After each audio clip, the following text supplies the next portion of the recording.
Throw the iPad and Go Back to Books by Paige Turner. The title is unusual, Throw the iPad and Go Back to Books by Paige Turner. I will explain, that is not a real article or book, and please do not try this at home with your poor iPad.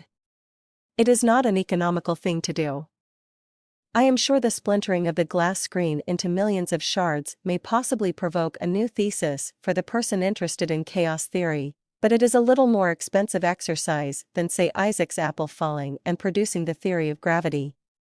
So I am sure the world can wait. What on earth am I on about? Well, it is all to do with pen names, pseudonyms, handles, avatar names, usernames, login names, screen names, nicknames, or even for the thespians among us, stage names. Having another name that you would use to identify yourself. In this case, more specifically, having another identity that you can build your internet reputation and websites on. So apologies to anyone interested in iPads. I am afraid this really has nothing to do with them. Having been a student of Ed Dale's 30-Day Challenge, an internet marketing course set to introduce a budding entrepreneur to making money on the internet, the question of pseudonyms came up. I found in the presentations, the writers among them, Caro and Michelle, mentioned they use pen names. I could not help wondering what the rules were here, and I must admit I felt uncomfortable with the idea of presenting myself as someone else. The dangers of being too visible. I noticed using Market Samurai, a keyword and SEO competition research tool, that by digging through the backlinks of sites, how easy it was to see what people were doing on the internet. Using this tool, you will often identify people working within a niche, which is a tight section of the market they are targeting, and seeing their backlinks coming from article directories.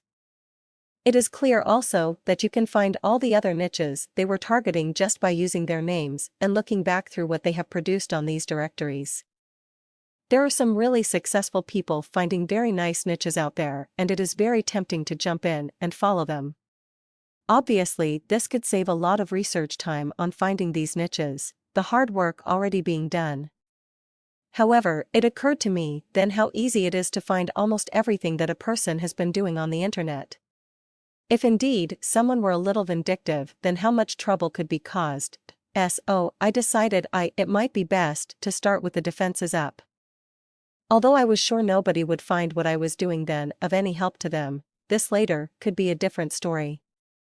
So I dug deeper into having pseudonyms. What is a pseudonym? A pseudonym is a fictitious name that is used by a person, or sometimes a group of people, to hide an individual's real identity.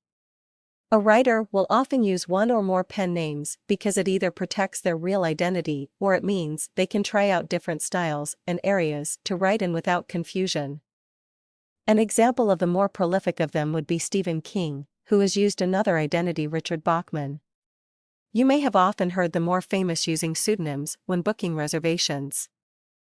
Not a problem for myself. I guess it kind of wrong to use a false identity. Well, part of my reservation was that it did not feel legitimate and could probably produce problems later on. In fact, it is accepted more in copyright law than I first thought.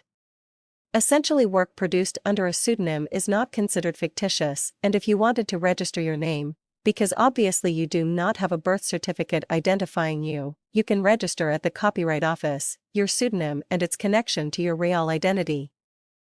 This identity will exist after your death. What advantages does a pseudonym give you? The one we have already covered is simply to hide your personal identity. In the internet marketing area, if you are building sites under a pseudonym, then that identity can easily be transferred to another, say, on the sale or auction of the site.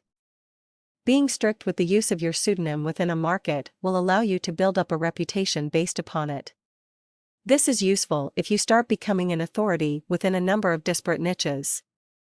No confusion can be caused if you have a completely different site under a different subject. Your pseudonym will be identified solely with your niche. If you have a site that is doing well, you may well employ, outsource, or have a joint venture with another source of content. Of course, using a pseudonym will allow not just one person but a group of people to contribute.